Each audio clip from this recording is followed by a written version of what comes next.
Hello दोस्तों, आप सभी का स्वागत है आपके अपने YouTube चैनल सुपर 50 क्लासेस में। तो दोस्तों, आज हम यहाँ पर बात करने जा रहे हैं 7th क्लास एनसीईआरटी का 3rd चैप्टर, जिसका नाम है हमारी बदलती हुई पृथ्वी।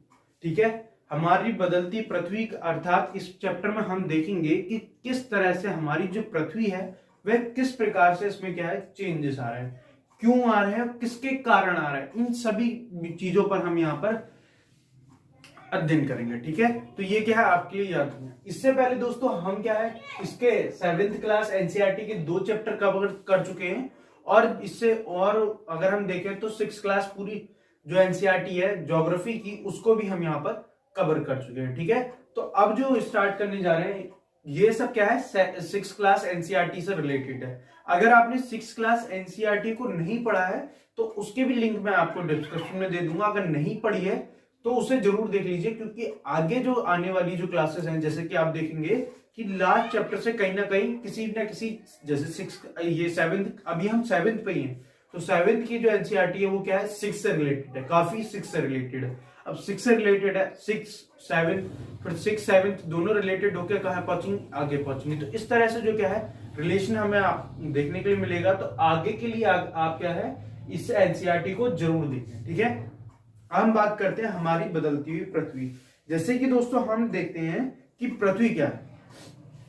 पृथ्वी को हमने लास्ट जो चैप्टर था, ठीक है, पृथ्वी की आंतरिक संरचना क्या था, पृथ्वी की आंतरिक संरचना, जिसमें हमने देखा था कि पृथ्वी जो है वह क्या है एक प्याज की भांति है। क्या है, प्याज की भांति है। ठीक है, कि उस पे क्या है परत पर परत हमें देखने के लिए मिलती है। इस तरह से हमने देखा, पर इसका जो चीज है वो तो हमने पृथ्वी की आंतरिक संरचना में हमने देखा पृथ्वी के अंदर का पार्ट। ठीक है, क्या देखा था पृथ्वी के अंदर के पार्ट, पर हम देखेंगे हमारी बदलती हुई पृथ्वी, हमारी जो पृथ्वी है उसमें कैसे चेंजेस आ रहे हैं। अब मतलब हम बात करेंगे बाहर की जो संरचना है, ठीक है, कि अंदर से कैसे चेंजेस आ रहे थे और बाहर से कैसे चेंजेस आ रहे हैं, उन सब चीजों को यहाँ पर हम देखने वाले हैं। ठीक है, तो देखो इन्होंने सबसे पहले कहा है स्थल अनेक प्लेटों में विभाजित होता है, जिसे स्थलीय मंडल प्लेट कहते हैं। ठीक है, देखो जो स्थल है, जो ऊपरी जो परत है वो क्या होते हैं अनेक परतों में विभाजित रहती है, जिसे क्या कह दिया जाता है स्थल मंडलीय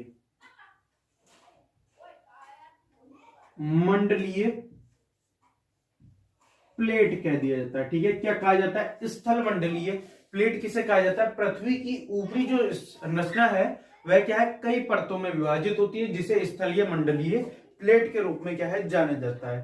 ठीक है, ये हमेशा धीमी गति से चारों तरफ घूमती रहती है, प्रत्येक वर्ष केवल कुछ ही मिलीमीटर का चलती हैं। पृथ्वी के अंदर पिघलते हुए मैग्मा में होने वाली गति के कारण ऐसा होता है। पृथ्वी के अंदर पिघलता हुआ मैग्मा एक वृत्ताकार रूप में घूमता रहता है, जिसे क्रियाकलाप में दिखाया गया। देखो जैसे कि मैं बताऊं, हमने लास्ट जो चैप्टर था जिसमें हमने देखा था पृथ्वी की संरचनाओं में, पृथ्वी की आंतरिक संरचनाओं में सेल को देखा था, सेल देखी थी। ठीक है, कौन कौन सी सेल बताई थी, अवसादी, अग्नेय, और उसके बाद क्या बताई थी, ठीक है, कायांतरित। फिर उसके बाद क्या हो रहा था, वो फिर किसमें चेंज हो रहे थे, वो दोबारा से किसमें हो रहा था, मैग्मा में कन्वर्ट हो रहा था, और मैग्मा से यही पूरी जो प्रक्रिया हो रही थी। देखो पहले क्या हुआ, एक बार दोबारा रिवाइज करवा दे रहा हूं। देखो सबसे पहले क्या हुआ, मैग्मा। ठीक है, मैग्मा क्या था, ज्वालामुखी के थ्रू। ठीक है, मैग्मा जो था वह क्या था, ज्वालामुखी के थ्रू क्या है बाहर निकल के आ रहा है, जिससे क्या बनी, ठीक है, कौन सी मैंने चट्टान बनाई थी, 3 परतें बन रही थी। ठीक है, तो वो सारी चीज हमने यहां पर देखी। अब देखो सबसे पहले क्या हुआ कि कौन सी बनी, अग्नि। ठीक है, जिसे इग्निशियस रॉक्स कहते हैं। ठीक है, कौन सी चट्टान बनी, अग्नि। ठीक है, अग्नि क्या, मैग्मा बाहर निकल कर आया और उसको ठंडा हुआ, तो उससे क्या बनी, अग्निय चट्टानें। अग्निय चट्टानों में अपवर्दन और निक्षेपण के कारण क्या हुआ, फिर आपके लिए देखने के लिए मिलेगी अवसादी। ठीक है, कौन सी चट्टान मिलती है, अवसादी चट्टान यहां पर देखने के लिए मिलती है, या अवसादी शैल आपके लिए देखने के लिए मिलेगी। फिर इसके बाद अगले ये क्या है, इसमें भी क्या है अपवर्दन और क्या है निक्षेपण के कारण इस ये किस में कन्वर्ट हो जाती है, कायांतरित। कौन सी चट्टान बनती है? कायांतरित चट्टान बनती है। और कायांतरित चट्टान के बाद ये किसका रूप ले लेती है? पुनः मैग्मा का रूप ले लेती है। यही चक्र क्या था? पूरा शैल चक्र कहलाता है। ठीक है, तो इस प्रकार की जो संरचना है हमने यहाँ पर पहले ही हम देख चुके हैं। वहां पर हमने क्या है, इसे डीप में देखा था, जिसके कारण जो क्या होता है, जो मैग्मा बनता है, मैंने बताया था कि पृथ्वी की जो आंतरिक परत होती है, जैसे कि ये क्या है, एक पृथ्वी है, ऊपर से पृथ्वी ऐसी है, पर अगर हम अंदर से देखें तो पृथ्वी क्या है, आपस में एक दूसरे के ऊपर ये क्या है, परतें क्या है, टकराती रहती हैं। जैसे कि मैंने बताया था कि सबसे लाइव एग्जाम्पल अगर देखें तो हिमालय की जो क्या है ऊंचाई, ठीक है, क्या था, हिमालय की ऊंचाई क्या है, बराबर लगातार क्या होती जा रही है, बढ़ती जाती है। क्यों?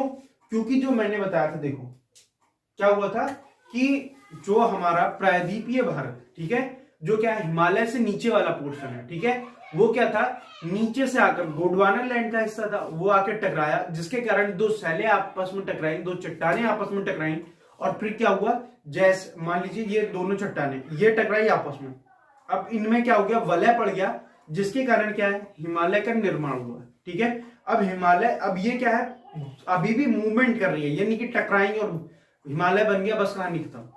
ये अभी भी मूवमेंट कर रही है, जिसके कारण हिमालय क्या है, लगातार हाइट ले रहा है।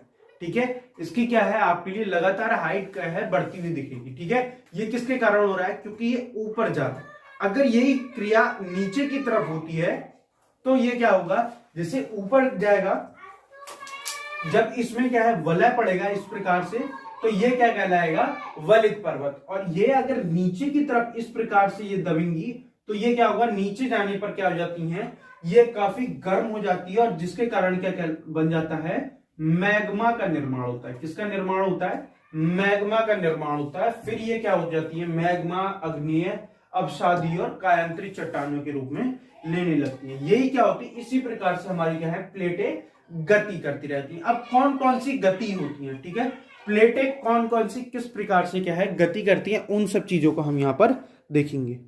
तो अब यहाँ पर कौन कौन से बल लग रहे हैं, तो देखो, जैसे कि अगर हम आसान सी भाषा में कहें, जो बाहर से लग रहे हैं उनने क्या है, उन्हें क्या कह दिया हमने, बहिर्जनक। ठीक है, बहिर्जनित, बहिर्जनित, ठीक है, और जो अंदर से लग रहे हैं उन्हें क्या कह दिया जाता है, अंतर्जनित, अंतर्जनित फोर्स। ठीक है, अंतर्जनित बल।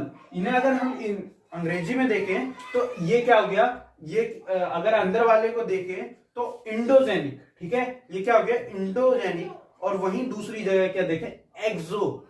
ठीक है, ये क्या है, बाहर का है तो एक्सोजेनिक। ठीक है, तो बाहर के बल को क्या कह दिया जाता है, एक्सोजेनिक, और अंदर के को क्या कहा जाता है, अंतर्जनित बल के रूप में यहाँ पर देखते हैं। ठीक है, ये क्या होगा, दो प्रकार के यहाँ पर बल दिखाए गए हैं। ठीक है, कौन कौन से, अंतर्जनित, ठीक है, और बाहरजनित, एक्सो और इंडो। ठीक है, ये आपके लिए याद रखनी है। इन्हीं से देखो, कभी कभी अंतर्जनित बल आकस्मिक गति उत्पन्न हो जाती है, जो कभी कभी धीमी रहती है, जिससे क्या हो जाता है, भूकंप और ज्वालामुखी जैसी आकस्मिक जो क्या है घटनाएं हमें देखने के लिए मिलती है। किसके कारण, जो भूकंप और ज्वालामुखी रहता है वह किसके कारण होता है। ठीक है, तो आपके लिए याद रखना है कि किसके कारण होता है, तो वह इंडो के कारण होता है, इंडोजेनिक फोर्स के कारण। ठीक है, किसके कारण होता है, इंडोजेनिक फोर्स के कारण क्या होता है, जब परतें अंदर मूव करती हैं, ठीक है, तो क्या हो जाता है कि एक साथ क्या हो जाती है, हिलती हैं, जिसके कारण भूकंप और ज्वालामुखी जैसी घटनाएं हमें देखने के लिए मिलती हैं। ठीक है, अब देखो यहां पर इन्होंने दिया है ज्वालामुखी। भूपर्पटीय पर ऐसा छिद्र होता है जो पिघलते हुए पदार्थ को अचानक निकाल देता है। ठीक है, देखो अब हमने क्या देखा कि मैग्मा क्या होता है, पृथ्वी के अंदर पाया जाता है। ठीक है, यहीं से हम देखेंगे कि किस प्रकार से क्या होता है, ज्वालामुखी का निर्माण होता है। ठीक है, ये क्या हो गया, अंतर्जनित, इससे क्या बनेगा, भूकंप व ज्वालामुखी होता है। ठीक है, ये एग्जाम्पल है। ठीक है, इसके किसके,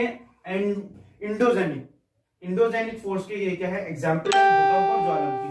अब देखो, भूकंप और ज्वालामुखी, जैसे कि मैंने बताया मैग्मा आया। ठीक है, क्या हो गया, मैग्मा हुआ।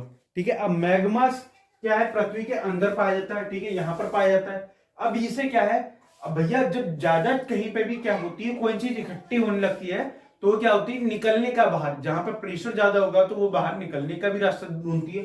तो इसी प्रकार से जब ये क्या होता है,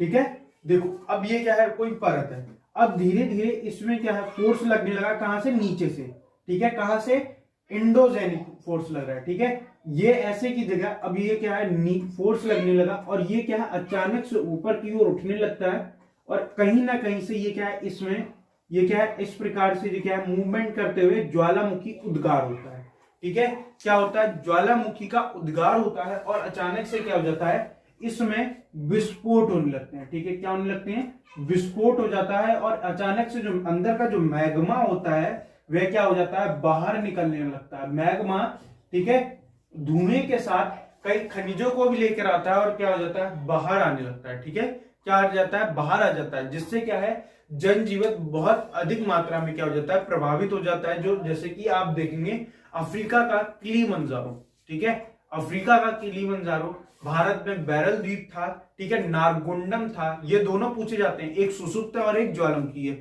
नारकुंडम कौन सा है और ये बैरल कौन सा है, ठीक है, यहीं से पूछा जाता है कि कहां पर स्थित है। तो आपके लिए याद रखना है, अंडमान निकोबार द्वीप समूह पर स्थित है। अब ये क्या होता है, अचानक से निकलते हैं, जिससे क्या होता है, जनजीवन जो आसपास का होता है उससे क्या होता है, काफी अधिक मात्रा में प्रभावित होता है, ठीक है।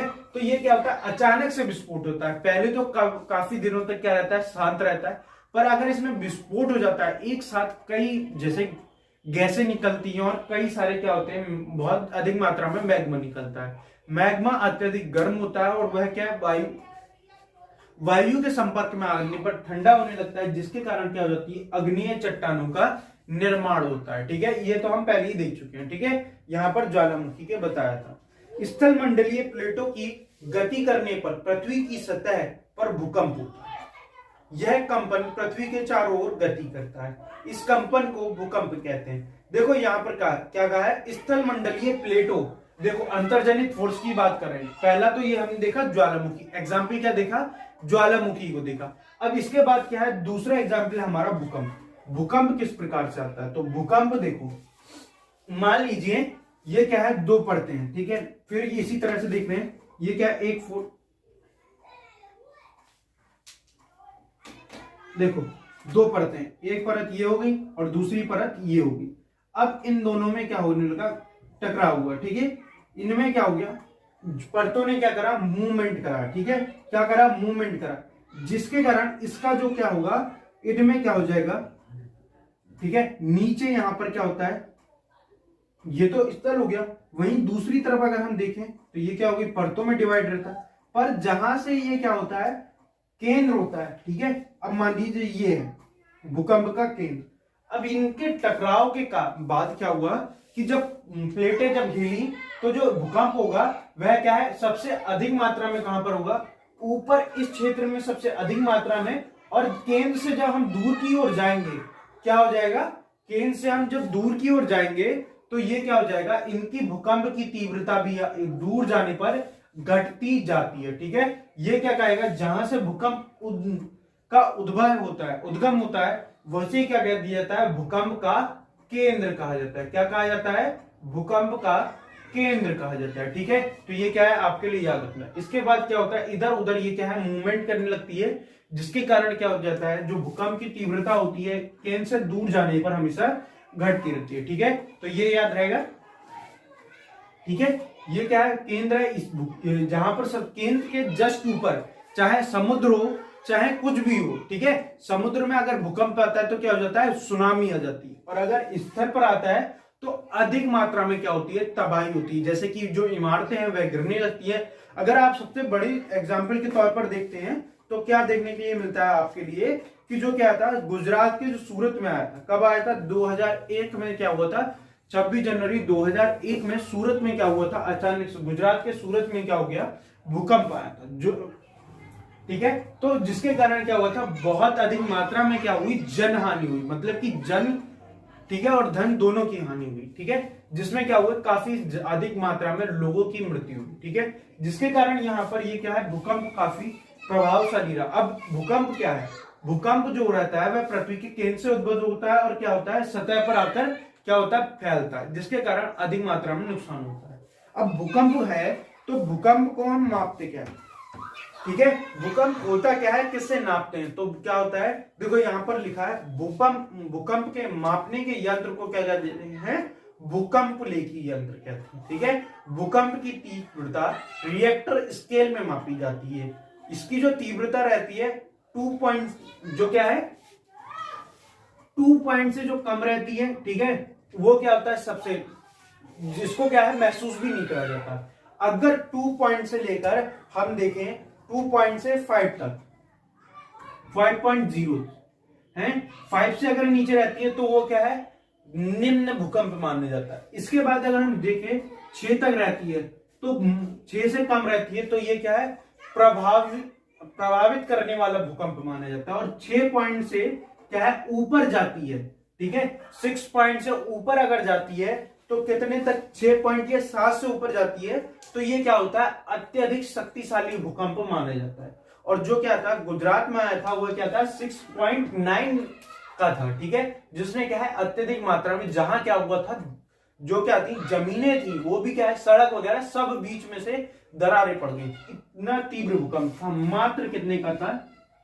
6.9 तीव्रता रिएक्टर स्केल का क्या था, इसमें भूकंप आया था। ठीक है, तो ये क्या है आपके लिए याद रखना है कि भूकंप को नापते किसमें है, तो किसमें नापते हैं, रिएक्टर स्केल पर। ठीक है, किस पे, रिएक्टर पैमाने पर नापा जाता है। किस पर मापा जाता है, रिएक्टर पैमाने पर इसकी तीव्रता को नापा जाता है। ठीक है, तो ये क्या होगा, अंतर्जनित इंडोजेनिक फोर्स का हमने यहाँ पर एग्जाम्पल को देखा। ठीक है, अब इसके बाद हम देखते हैं कि मुख्य स्थलाकृति, जैसे कि हम एक्सोस्फीयर की बात करें, मुख्य स्थलाकृतियां अपक्षय और अपर्दन नामक 2 प्रक्रमों के द्वारा दृश्य भूमि लगातार विघटित होती रहती है। पृथ्वी की सतह पर सैलों के टुकड़ों से अपवर्तन की क्रिया होती है। भूदृश्य पर जल, पवन और हिम जैसी विभिन्न अपघटनों के द्वारा होने वाले क्षय को अपवर्तन कहते हैं। वायु, जल आदि अपवर्तित पदार्थों को एक स्थान से दूसरे स्थान पर ले जाती है तथा और फलस्वरूप इस एक स्थान पर निक्षेपण कर देती है। अपवर्तन एवं निक्षेपण के यही प्रक्रम पृथ्वी की धरातल की विभिन्न स्थलाकृतियों का निर्माण करती है। देखो इसमें क्या देखा कि 2 प्रक्रिया बताई, कौन सी, अपवर्तन, अपक्षय और अपवर्तन। अपक्षय, अपवर्तन। ठीक है, ये क्या है, 2 इन्होंने क्रियाओं का बताया, जिसमें क्या है, एक प्रक्रिया क्या है, वहां से एक स्थान से दूसरे स्थान से लेकर आती है और दूसरे स्थान पर लाके छोड़ देना। ठीक है, वही क्या कहलाता है, एक कहलाता है अपवर्तन और अपक्षय और अपवर्तन कहलाता है। ठीक है, मतलब कि आपने क्या देखा कि नदियों का हम एग्जाम्पल ले लेते हैं। ठीक है, अपवर्तन और निक्षेपण हमें वहां पर देखने के लिए मिलता है। देखो नदियां क्या करती हैं, पहाड़ों से अत्यधिक मात्रा में क्या लेकर आती हैं, मिट्टी लेकर आती है, और वह क्या है, मैदान के क्षेत्रों में। ठीक है, जब पहाड़ों से नीचे आती हैं तो क्या है, जब जाती हैं तो ये क्या करती हैं, जो अपने साथ लाए हुए अवसाद होते हैं उन्हें क्या होती है, छोड़ देती हैं। ठीक है, जिसे क्या कह दिया जाता है, निक्षेपण, मतलब कि उन्हें छोड़ दिया। ठीक है, जिससे क्या होता है, जो हम देखें तो गंगा नदी का मैदान, ब्रह्मपुत्र नदी का मैदान, ये क्या रहता है, उपजाऊ रहता है। जब हम मिट्टी को देखेंगे, सॉल्ट को देखेंगे, तो वहां पर देखेंगे किस प्रकार से कौन सी मृदा सबसे उपजाऊ होती है, बांगर क्या होती है, खादर क्या होती है, ठीक है, और एक काली मिट्टी क्या होती है। इस प्रकार की जो संरचनाएं होती है वह क्यों होती है और किसके कारण होती है, ये सारी चीजें हम क्या है आगे वीडियोस में देखेंगे कि किस प्रकार से होती है। यहाँ पर हमारा टॉपिक है अपक्षय और अपवर्तन के कारण ये प्रक्रियाएं देखने के लिए मिलती हैं। अब देखो यहाँ पर कहा है नदियों के कार्य। ठीक है, यहाँ इन सब में नदियों का क्या योगदान है। ठीक है, ये तो सब देख लिया, इसे प्रूफ कर देता हूं। ठीक है, अब नदियां हमारे इस काम में कैसे अपनी योग्य, ठीक है, नदियों का क्या इसमें एग्जाम्पल दिया गया, इन सब चीजों को हम यहां पर देखने वाले हैं। देखो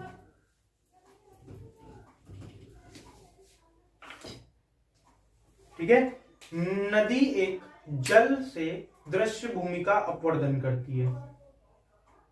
जब नदियां खड़े ढाल से एक स्थान से अत्यधिक ठोस शैल पर खड़े ढाल वाली घाटी का पर में गिरती हैं तो यह जलप्रपात का निर्माण करती हैं। ठीक है, अब मान लीजिए क्या होता है, नदी क्या थी, एक ऐसी सीधी सीधी मात्रा में बह रही है, अचानक से कठोर आ जाती है। ठीक है, कठोर चट्टान के कारण ये नदी क्या हो जाती है, सीधे क्या होती है, नीचे की तरफ गिर जाती है।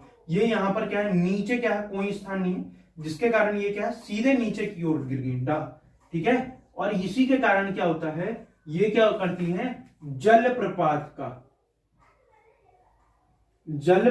का निर्माण करती हैं। कौन करती हैं, नदियां। पहले ये क्या है, सीधी रेखा में चल रही है और अचानक से क्या है, कठोर शैल के कारण इनमें क्या है, कोई चेंजेस नहीं कर पाती हैं और ये क्या है, सीधे नीचे की ओर गिर जाती हैं। तो ये क्या है, जलप्रपात का क्या है, निर्माण करती हैं। जैसे कि आप देखेंगे कि गोरसप्पा जो गया है जलप्रपात है, वह भी क्या है, इसका एग्जाम्पल है। ठीक है, अब देखो, अब यहां पर इन्होंने दिया है विश्व के हजारों छोटे बड़े जलप्रपात है। सबसे ऊंचा जलप्रपात दक्षिण अमेरिका में वेनेजुएला में एंजेला, कौन सा है, विश्व का, दक्षिण अफ्रीका में एंजेला जलप्रपात है। कौन सा है, जलप्रपात।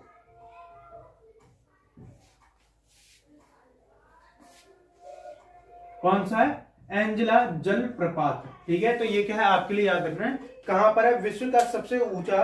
ठीक है, तो वह कहां पर है, दक्षिण अमेरिका में है। ठीक है, तो ये क्या है, आपके लिए याद रखना है।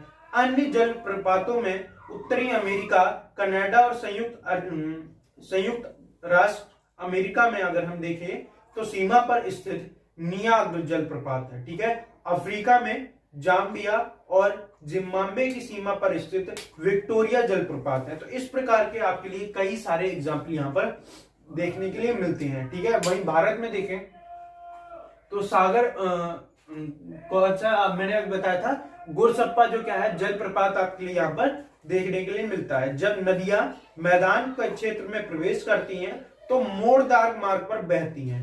नदियों के इन्हीं बड़े मोड़ विसर्ग को क्या कहते हैं, विसर्ग कहते हैं। इसके बाद विसर्ग के किनारे लगातार अपक्षेपण और निपर्दन शुरू हो जाता है, जिसे विसर्ग लूप के सिरों का निर्माण होता है। समय के साथ लूप नदियों के कट जाने से यह एक झील का निर्माण करती हैं, जिसे क्या है, चाप झील कहा जाता है। कभी कभी नदियां अपने तटों के बाहर बहने लगती हैं, परिणाम स्वरूप निकटवर्ती क्षेत्रों में बाढ़ आ जाती है। बाढ़ के कारण नदियों के तटों के निकटवर्ती महीन मिट्टी और अन्य पदार्थों का निक्षेपण होते हैं। ऐसे मिट्टी एवं पदार्थों के अपवर्तन के कारण यहाँ पर क्या होता है, बाढ़कृत मैदानों का निर्माण होता है। अब देखो इनमें क्या कहा है, और इसी के कारण तटबंध का भी क्या होता है, निर्माण होता है। अब देखो सीधी सीधी बात, ये यहाँ पर क्या कहना चाह रहे हैं, इतना तो मैंने पढ़ के सुना दिया आपको। अब देखो क्या है, मान लीजिए नदी क्या थी, पहाड़ के क्षेत्र को छोड़ करके आ गई, नीचे आ गई। ठीक है, और किस तरह से बहती है, इस प्रकार से ये क्या है, बहती है। ठीक है, ये क्या है, इस प्रकार से टेढ़ा मेढ़ा बहती है। अब मैंने इनने कहा है कि नदी क्या रहती है, इस प्रकार से क्या है, बहती रहती है, जिसके कारण इसे क्या है, विसर्ग, क्योंकि ये क्या है, सांप की तरह, देख रहे हो आप कि किस प्रकार से सांप की तरह बह रही है, इसलिए इसे क्या कह दिया जाता है, विसर्प कह दिया जाता है। ठीक है, पर जब क्या है, नदियां इतना सारा बहाव लेकर आती हैं, मलबा लेकर आती हैं और धीरे धीरे क्या करती हैं, अपने रास्ते में क्या है, चेंजेस लाना स्टार्ट कर देती हैं। क्या लाना स्टार्ट कर देती हैं, चेंजेस लाना स्टार्ट हो जाती हैं, क्योंकि नदियां क्या करती हैं, जो बहाव ज्यादा तेज आता है तो इसको ना जाकर वह क्या है, सीधे मूवमेंट करने लगती हैं। और एक टाइम ऐसा आता है जब नदी ऐसे ना जाकर, इस प्रकार ना जाकर क्या होने लगती है, सीधे बहने लगती है। ठीक है, क्या होने लगती है, सीधे बहने लगती हैं, कि हल्का सा मोड़ के साथ ये क्या है, ऐसे करके बहने लगती हैं। ठीक है, जिसके कारण क्या हो जाता है, आप देखेंगे पहले कितने बड़े एरिया को कवर कर रही है और अब क्या हो जाता है, छोटे एरिया को कवर करती है, जिसके कारण जो क्या रहता है, जो क्या होता है, इस क्षेत्र में अवसाद इकट्ठा हो जाता है। क्या हो जाता है, इस क्षेत्र में अवसाद इकट्ठा हो गया। क्या हो गया, ये वाला जो क्षेत्र है, अब ये क्या है, नदी पहले यहां तक आ रही थी, अब धीरे धीरे क्या हो गई, दूर चली गई इससे, तो इसके कारण ये क्या है, इसे गौमुख झील, ठीक है, क्या है, गोखुर झील, ठीक है, या चाप झील भी कहा जाता है। क्या कहा जाता है, चाप झील। क्यों, क्योंकि इसकी संरचना क्या है, आप देखेंगे कि गौ के खुर मतलब कि पैर के तरह है, तो इसलिए इसे क्या कहा दिया जाता है, गोखुर झील का निर्माण होता है। ठीक है, तो ये क्या है, गोखुर झील का निर्माण, या चाप झील का निर्माण होता है। क्यों, जो नदियां अवसाद लाती हैं वो क्या है, इस क्षेत्र में रुक जाता है, और ये क्या है, नदियां फिर धीरे धीरे क्या है, अपने मार्गों को लगभग सीधा कर लेती हैं। ठीक है, तो जिसके कारण ये होता है। अब देखो, अब इन्होंने दूसरी बात कही है कि नदियां जब क्या है, कई बार नदियों में बाढ़ आ जाता है, और क्या है, आसपास के क्षेत्रों में क्या है, ये पानी भर देती है, जिसके कारण उपजाऊ मैदान का निर्माण होता है। ये बात ठीक है, क्योंकि ये अवसाद लाइन, उसमें क्या है, कई सारी मिट्टियां लाई, जिसके कारण उपजाऊ मैदान का निर्माण हुआ।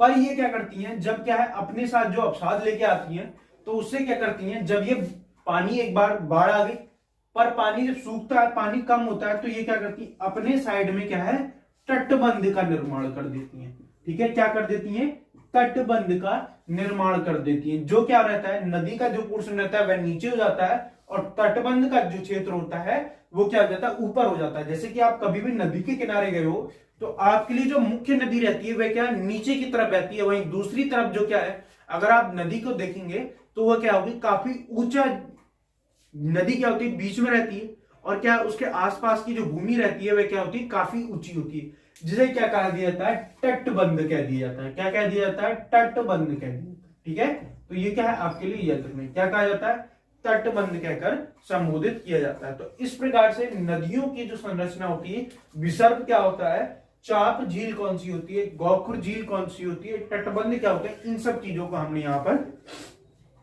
देखा। ठीक है, तो ये क्या है, आपके लिए याद रखना है। ठीक है, अब देखो यहां पर दूसरी चीज बताई है, समुद्र तक पहुंचते पहुंचते नदियों का प्रवाह धीमे होने लगता है तथा अनेक धाराओं में विभाजित हो जाती है। ठीक है, जिसे वर्तिकाएं कहा जाता है। जहां नदी इतनी धीमी हो जाती है वह अपने साथ मलबे का निक्षेपण कर देती है। प्रत्येक वितरिका अपने मुहाने का निर्माण करती है। सभी मुहाने के अवसादों के संग्रह को डेल्टा का निर्माण कहते हैं। अब देखो, इतना समझ गए कि ये क्या हुआ, पहले क्या था, नदियों का हमने देखा कि नदियां मैदान से किस प्रकार से निकली, और चाप झील और इन प्रकार के जो झील है उनका निर्माण किस प्रकार से किया। अब देखो, ठीक है, अब इसके बाद हम जो देखेंगे वह क्या रहेगा कि किस प्रकार से डेल्टा क्या होता है। एक तो आपने देखा होगा कि डेल्टा होता है और एक एस्चुरी होता है। अब एस्चुरी और डेल्टा में अंतर क्या होता है उसको भी हम यहां पर देखेंगे। अब देखो क्या होता है कि जब नदियां क्या रहती हैं, ऊपर से बहकर आती हैं, और क्या है, अब उनकी क्या है, लास्ट तक पहुंचते पहुंचते ये क्या हो जाती है, काफी धीमी हो जाती है, जिसके कारण ये क्या है, कई सारी वर्तिक छोटे छोटे पार्टों में टूट जाती है। ठीक है, इस प्रकार से ये क्या हो जाती है, टूट जाती है, जिसे क्या होती है, इन्हें क्या कहा जाता है, ठीक है, वितरिका, वितरिका कहा जाता है। ठीक है, मतलब कि ये क्या है, छोटे छोटे पार्टों में टूट जाती है। जैसे कि आप देखेंगे कि गंगा नदी जो रहती है वह क्या है, पश्चिम बंगाल में पहुंचकर कई छोटे छोटे भागों में यहां पर टूट जाती है। जैसे कि आप देखेंगे कि गंगा की कौन सी, गंगा नदी क्या होती है, आगे जाकर कौन सी नदी में कन्वर्ट हो जाती है, गंगा आगे, एक तो गंगा की प्रमुख धारा निकल जाती है, और दूसरी क्या हो जाती है, हुबली नदी हो जाती है। ठीक है, हुबली नदी बनती है, जिसे क्या कह दिया जाता है, हुबली, जिसके किनारे क्या बसा है, कोलकाता शहर बसा है। ठीक है, तो ये क्या है, इस प्रकार के जो क्या होती है, धीरे धीरे टूटने लगती है, और इसी के बाद फिर क्या होता है, लास्ट में जो क्या होती है, नदियां यहीं पर क्या करती हैं, अवसादों का, ये क्या होती है, अवसादों का यहां पर निक्षेपण कर देती है, जिसके कारण ये क्या होता है, डेल्टा का निर्माण करती है। क्या हो जाता है, डेल्टा का निर्माण होता है। कौन सी, देखो अब यहां पर बताओ कि डेल्टा कौन सी जो नदी है वह क्या भारत का सबसे बड़ा या विश्व का सबसे बड़ा डेल्टा का निर्माण करती है। तो कौन सी नदी, गंगा और ब्रह्मपुत्र जो संयुक्त नदी होती है वह क्या करती है, विश्व के सबसे बड़े डेल्टा सुंदरवन डेल्टा, कौन सा, सुंदरवन डेल्टा का निर्माण करती है। ठीक है, ये तो आपके लिए याद रखना है, जब ये क्या होती है, नदियां जब धीरे धीरे बहती है। ठीक है, और गंगा की अगर हम बात करें तो गंगा कहां गिरती है, गंगा कहां गिरती है, बंगाल की खाड़ी में क्या है, गंगा नदी गिरती है। वहीं आप एस्चुरी के बारे में यहाँ पर तो कहीं दिया नहीं है, पर मैं आपके लिए यहीं पर बता दे रहा हूं। जो एस्चुरी होती है वो होती क्या है, तो गंगा तो धीरे धीरे गिरी, पर अगर हम दूसरी तरफ देखें, अरब सागर में गिरने वाली नदियों में देखें, तो अधिकतर जो नदियां हैं वह क्या है, एस्चुरी का निर्माण करती हैं। अब ये एस्चुरी होता क्या है, ठीक है, एस्चुरी होता क्या है, तो एस्चुरी वो होता है, जैसे कि आप देखेंगे कि नदियां पहले यहां पर आते हुए क्या हुई, धीमी होने लगी। अब अगर नदियां क्या है, तीव्र ढाल के साथ, ठीक है, बहुत तेज आई और अचानक से जाके क्या हो गई, समुद्र में जाके मिल गई, ठीक है, बिना किसी, जो क्या है, आप देखेंगे कि ढलान के कारण वह क्या है, जो अपना जो निक्षेपण नहीं कर पाई, जो अपने साथ लाए गए अवसाद को नहीं छोड़ पाती हैं, जिसके कारण वह क्या है, सीधे सीधे समुद्र में जाके मिल जाती हैं, जिसके कारण एस्चुरी का निर्माण होता है। इसका सबसे बड़ा एग्जाम्पल आप देखेंगे, नर्मदा नदी, ताप्ती नदी, जो ताप्ती है वह क्या है, इसके ही सबसे बड़े एग्जाम्पल है, किसके, एस्चुरी के, ठीक है। तो ये क्या है, आपके लिए याद रखना है कि नर्मदा नदी किसका निर्माण करती है, एस्चुरी का, ज्वार नदमुख, ठीक है, जिसे क्या कहा जाता है हिंदी में, ज्वार नदमुख कहा जाता है, ठीक है। और गंगा क्या करती है, डेल्टा का निर्माण करती है। ये दोनों अलग अलग चीजें हैं, किसके कारण, नदियों के कारण होने वाली स्थितियों के कारण, ठीक है। तो अब आपके लिए याद रखना है, अब समुद्र तल के तरंग जो होती है, समुद्र की जो तरंगे होती हैं, उनके क्या कार्य होते हैं, ठीक है। अब देखो, पहले हमने देखा कि किस प्रकार से भूकंप होता है, ज्वालामुखी होता है, ठीक है। इसके बाद हमने देखा ऊपर की जो संरचना होती है, जलप्रपात क्या होता है, ठीक है, डेल्टा क्या होता है, एस्चुरी क्या होता है, इस प्रकार की संरचनाओं को देखा। अब हम देखेंगे कि समुद्र जल की जो तरंगे हैं वह किस प्रकार से कार्य करती हैं। मान लीजिए ये कोई समुद्र तट में आपने देखा होगा कि चट्टान है, ठीक है।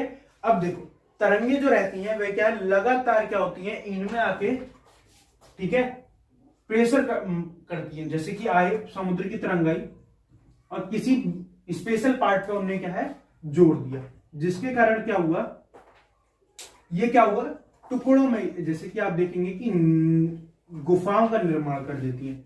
ये क्या हो, इस क्षेत्र को काट देती है, धीरे धीरे इस क्षेत्र को, पहले कुछ नहीं था पर धीरे धीरे इस क्षेत्र को काट दिया, तो इसी से क्या हो गया, ये गुफा का निर्माण हो गया, क्या हो गया, गुफा का निर्माण हो जाता। अब देखो पूरी पढ़ने पहले हम, समुद्र तरंग के अपवर्दन एवं निक्षेपण तटीय स्थलाकृतियों में होती है, मतलब कि ये तट पर क्या है, चट्टान थी, उसमें ये क्या है, समुद्र की घटना होती है।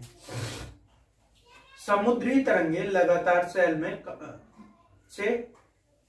सैलों में क्या है, कटाव करते हैं, जिसके कारण दरार विकसित होने लगती है। समय के साथ दरार बड़ी और चौड़ी होती है, इसको समुद्र गुफा कहा जाता है। अब देखो, जैसे कि मैंने कहा कि इनमें क्या है, तेजी से ये क्या है, पहले प्रहार करती है, जिसके कारण इनमें चट्टान हो जाती है, और ये क्या है, गुफाओं का निर्माण कर दिया, तो इन्हें क्या कहा जाता है, गुफा कहा जाता है, समुद्र गुफा क्या कहा जाता है,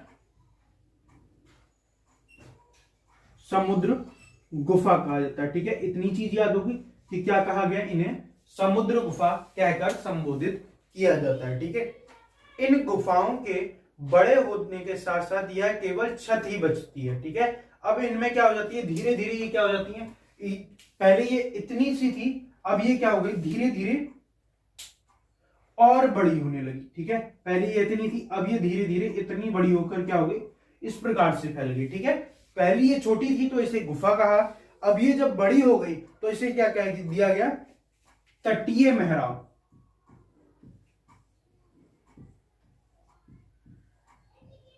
तटीय मेहराब कहा जाता है। जब ये गुफा इतनी से बड़ी होकर ऊपर की तरफ बढ़ती रहती है तो इसे क्या कहा जाता है, तटीय मेहराब कहकर संबोधित किया जाता है, ठीक है। तो ये क्या है, आपके लिए याद रखना कि तटीय मेहराब किसे कहा जाता है, ठीक है।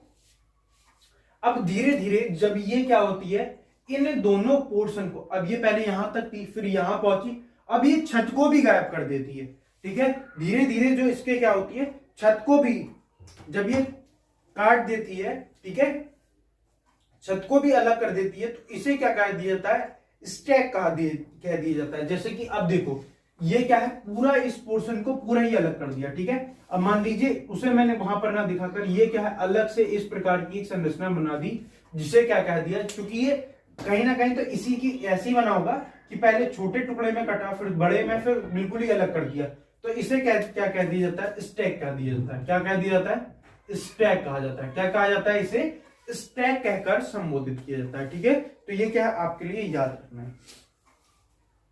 तो इस प्रकार की यहां पर क्या होती है, समुद्र संरचनाएं कहलाती हैं कि समुद्र गुफा क्या होती है, तटीय मेहराब क्या होती है और स्टैक क्या होती है। ये क्या है बार बार पूछे जाते हैं।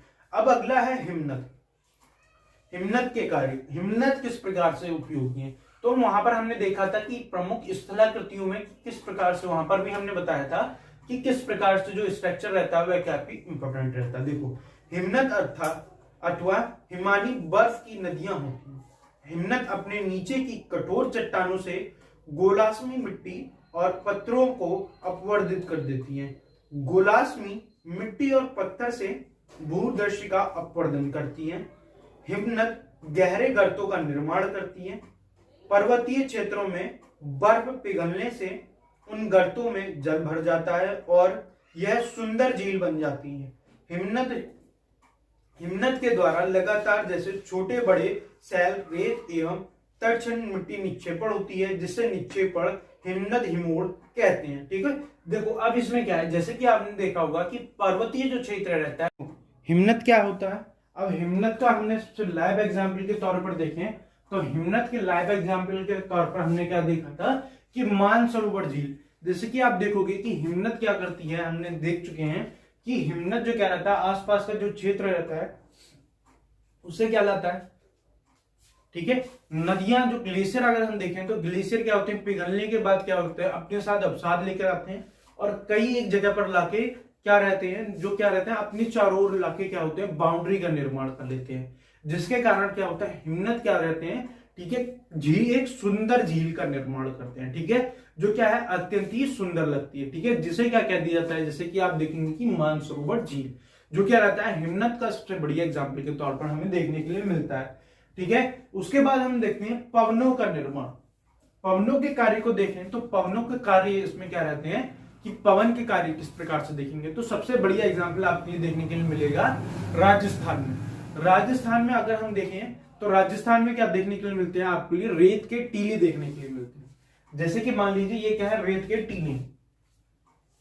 अब रेत के टीले जब हवा चलती है तो अपने साथ क्या होती है, रेत एक जगह से दूसरे स्थान पर ले जाती है, जिसके कारण कहीं दूसरे स्थान पर क्या होते हैं, वह एक रेत के टीले का निर्माण करती है, जिसे क्या कह दिया जाता है, बालू टिब्बा कहा जाता है। ठीक है, जब वह एक स्थान से दूसरे स्थान पर रेत ले जाती है तो उसे क्या कह दिया जाता है, बालू टिब्बा कहा जाता है। ठीक है, तो इस प्रकार से वह क्या है निर्माण करती है। अब देखो यहाँ पर राजस्थान रेगिस्तान की बात हुई है, तो अब देखो भारत का सबसे बड़ा रेगिस्तान कौन सा है, तो आपके लिए याद रखना है थार रेगिस्तान भारत का सबसे बड़ा रेगिस्तान। अगर हम दूसरी तरफ देखें तो विश्व का सबसे बड़ा रेगिस्तान कौन सा है, तो वह कौन सा है, सहारा मरुस्थल। ठीक है, तो ये क्या है आपके लिए याद रखना। तो इस तरह से हमने देखा कि किस प्रकार से पवन का कार्य क्या रहता है, ठीक है, हिमनद का कार्य क्या रहता है और समुद्र तरंगों का क्या कार्य रहता है। तो दोस्तों इस चैप्टर में हमने पूरा क्या पढ़ा है कि हमारी बदलती हुई पृथ्वी में सबसे पहले हमने क्या है, शैलो को देखा, शैलो का रिवीजन करा। उसके बाद हमने क्या देखा कि जो क्या होती है अग्नि, ठीक है, फोर्स क्या होते हैं, पृथ्वी पर लगने वाले बलों को क्या कहा जाता है, अंतर्जनित बल क्या होते हैं और बहिर्जनित बल क्या होते हैं। ठीक है, इनको देखा। ठीक है, जिनके कारण क्या होता है, भूकंप और ज्वालामुखी की संरचनाएं होती है। भूकंप किस प्रकार से आता है और ज्वालामुखी किस प्रकार से आता है, पूरा देखा। इसके बाद हमने देखा कि किस प्रकार से नदियां, ठीक है, नदियों का क्या कार्य रहता है, नदियां किस प्रकार से विसर्ग का निर्माण करती हैं, गोखुर झील का निर्माण करती हैं, ठीक है, या चाप झील का निर्माण करती हैं। उसके बाद उन्होंने क्या है, तटबंध का निर्माण को हमने देखा। डेल्टा को देखा, एस्चुरी को देखा कि डेल्टा किस प्रकार से बनता है और एस्चुरी किस प्रकार से बनती है। ठीक है, इन सब चीजों को देखा। इसके बाद हमने क्या है, समुद्र तरंगों के कार्य को देखा, हिमनद के कार्य को देखा और पवन के कार्यों को देखा। तो दोस्तों आज के लिए इतना ही। अगर वीडियो अच्छी लगी हो तो लाइक करें, शेयर करें, सब्सक्राइब करें, साथ ही साथ बेल आइकन को दबाएं ताकि जो नोटिफिकेशन है जल्द से जल्द आप तक पहुंच सके। और अगर इस वीडियो से रिलेटेड आपके कोई डाउट्स हैं तो आप हमसे कमेंट बॉक्स पर भी पूछ सकते हैं। तो दोस्तों आज के लिए इतना ही, धन्यवाद।